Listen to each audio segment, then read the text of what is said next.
Hey, Lulu here with Coffee Clad. So glad you could make it back to meet with me.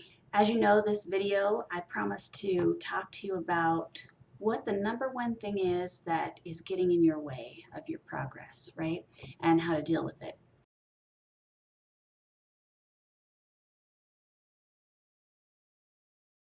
So first, as we're talking about getting started creating something new, I kind of like to do like a baseline and see where we're starting from. All right, folks. Come up a little closer. Come up a little closer.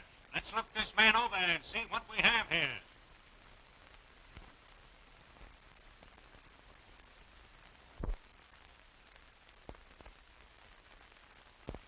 So this is a quick little exercise for you so that you can participate, and this doesn't have to be just a passive sit and watch me talk kind of video. I'd love it if you pulled out a paper and a pen, just pause the video, take care of that, and let's get through this first exercise. On the top of your paper, I want you to go ahead and write your name, the date, the time, and the location you're in. Go ahead and write that on your paper. Just underneath that, I want you to write what I know is ... Right? Draw a line under that, and as soon as you're ready, we'll move on to the questions. So I want you to be honest with yourself. No one else is going to see this. This is just for you to see how much you know about yourself right now. Okay? Cool. Go ahead and list up to 3 things to finish each of these sentences. The first sentence is I am. Up to 3 things. First 3 things that come to the top of your mind. The next one, I want. Now I'm going to go kind of quick so you can pause the video in between to think a little bit.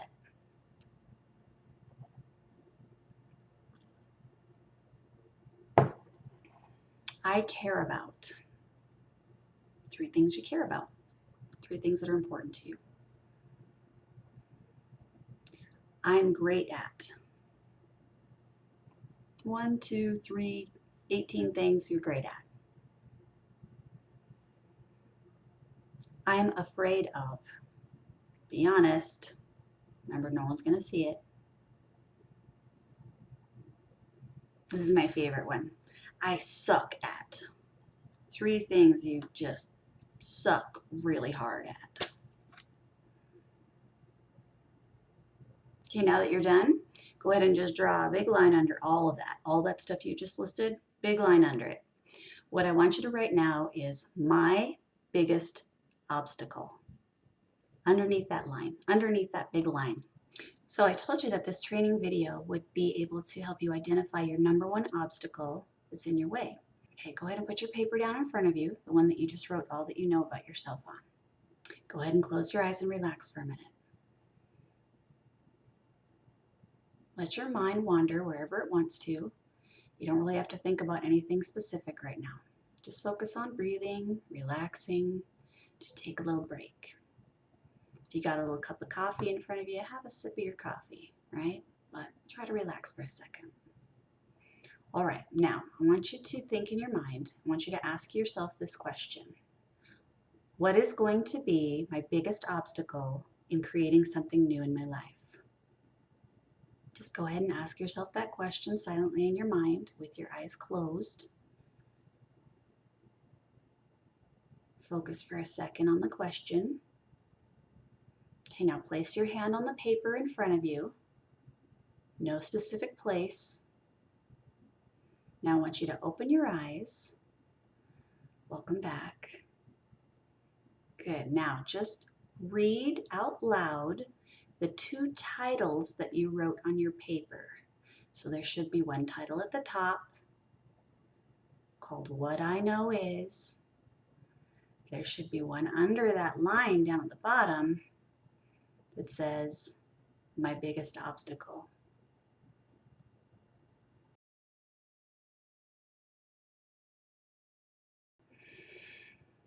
And there you have it. The number one obstacle that's going to get in your way of creating something new is what you already know about yourself.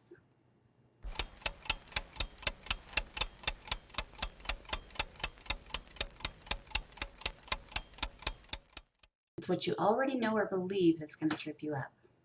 Now you're probably wondering, what about the good stuff? There's some really great stuff on that list. This doesn't have anything to do with whether it's good or bad, and I'll explain why. Consider this. Your current state of being, everything about you, everything about your life, is a direct result of what you currently believe or know about yourself. So when you go to change something or create something new, there has to be some conflict with what you already know or believe, otherwise change wouldn't be possible. Do you see?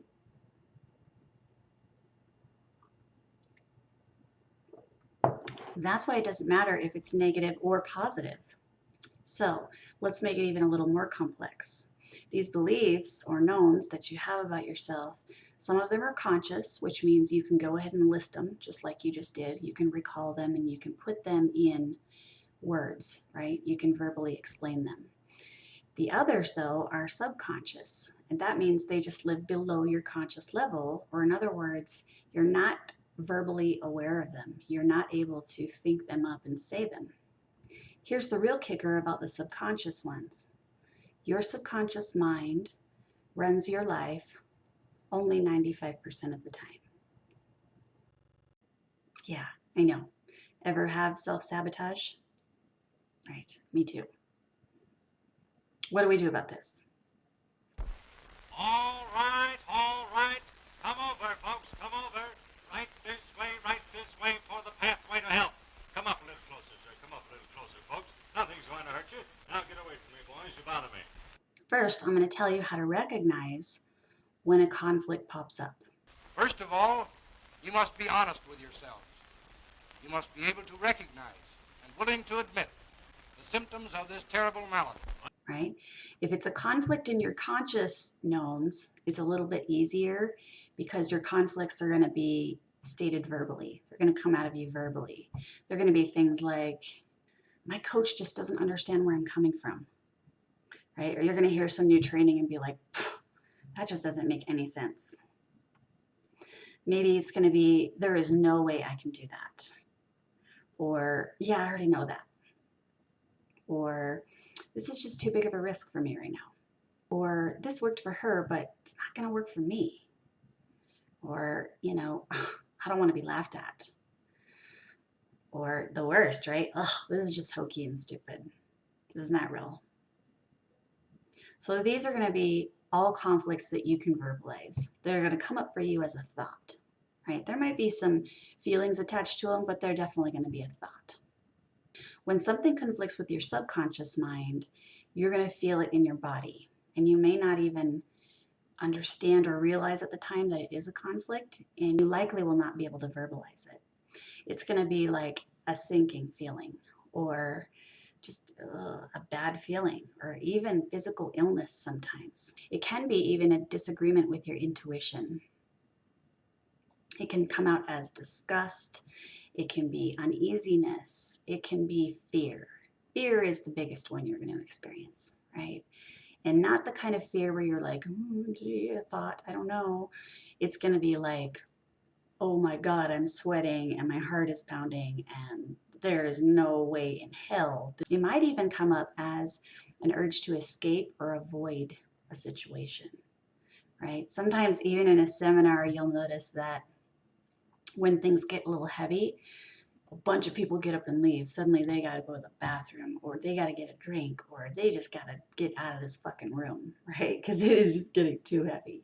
And they might not even realize it. He believes his own excuses. It just might be an urge to avoid, an urge to remove oneself from that situation. So it's going to kind of become important for you to just be aware when conflicts come up. We're not going to go back and try to change all the stories, all the narratives in your life that have created your beliefs up to this point. We're not even really going to examine them, right? This can be very useful and is sometimes necessary. Some people call it therapy, and it can be a good thing, right? But alas, Coffee Clad is not that. Instead, I want to take you in a little bit more general direction. So go ahead and take a look at your paper again. Look at the things that you've written on there that you know about yourself. Now, let me ask you this. What do these knowns actually represent? Are they capital T truth, objective truth, truth that's true no matter what, true objectively without any sort of different perspective or take on it, true that's universal? Or are they little t truth, which is subjective, contextual, which does depend on the viewer or the experiencer to give it meaning? What do you think? Big T truth or little t truth?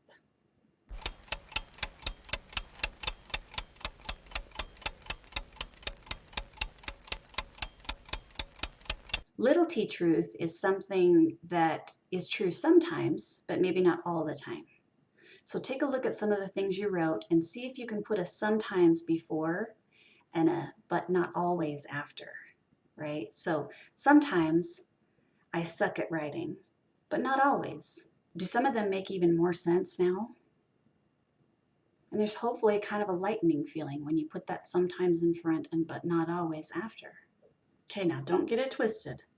I'm not saying that your knowns aren't valid. I'm just saying that they are contextually valid. That means two things.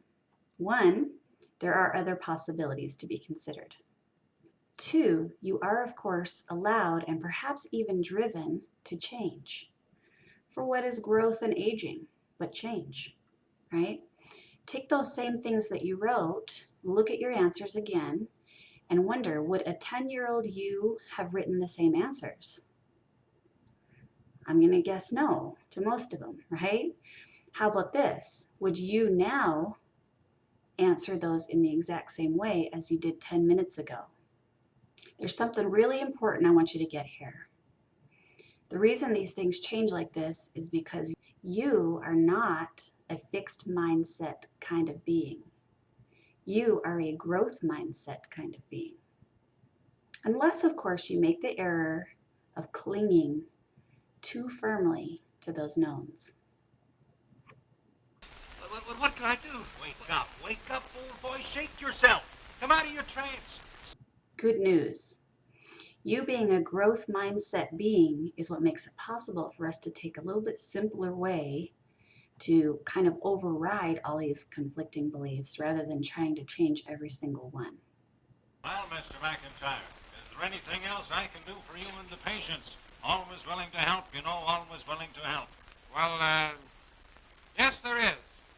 Why don't you tell our fellow human beings about that cure you used? Oh, that? Well, it's very simple, and it works every time. Yes, sir, folks. Right this way. Come up a little closer now, come up a little closer. I have here in my hand a bottle of that marvelous tonic, a complete cure, a sure cure, the only cure for the dread disease called mentalitis. Get results. What we're going to try to do is create a new belief or a new known that kind of loosens your grip on some of these things you already think about yourself. So here's what it is. What I know is just one of many possibilities and subject to change as needed. And as you expose yourself to further learning, you become free to explore and choose other possibilities that may be more useful in helping you reach those goals. By doing this, you're only living truer to what you already are, which is a growth mindset being. Okay, I'm going to tell you how to install this new known, right? This new miraculous overriding known. Number one, I want you to have a morning ritual. For me, you guessed it, this is my morning ritual.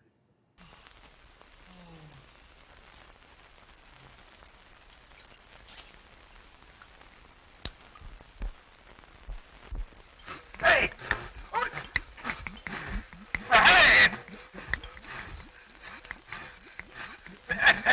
Get yourself a nice morning ritual that has some kind of connotative meaning of waking up. Like coffee, right? If you don't drink coffee, something else that means it's time to wake up to you. As you're enjoying this morning ritual, I want you to think about this moment. Remember this moment when you opened up a world of possibilities to yourself.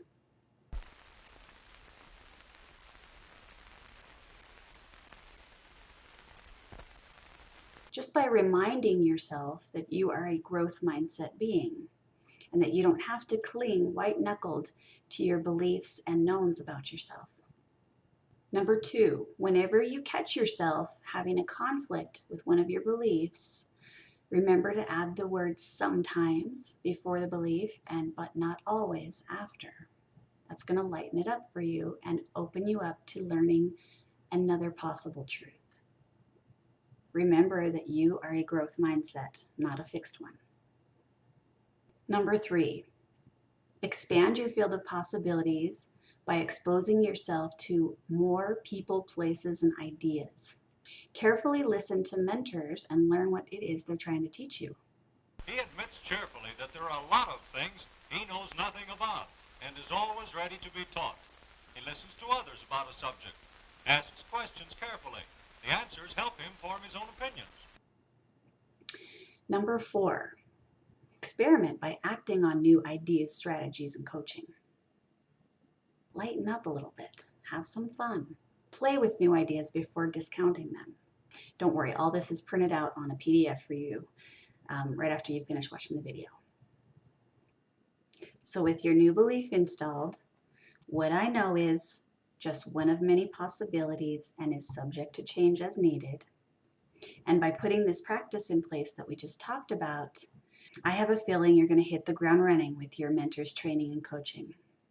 If this prescription is followed faithfully, you will form the habit of smiling, of being happy, and being successful.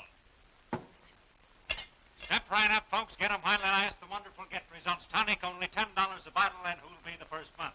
Mike, it's a punch. It's going to be a gold mine. Wait a minute. None of that, old fella. No double-crossing me now.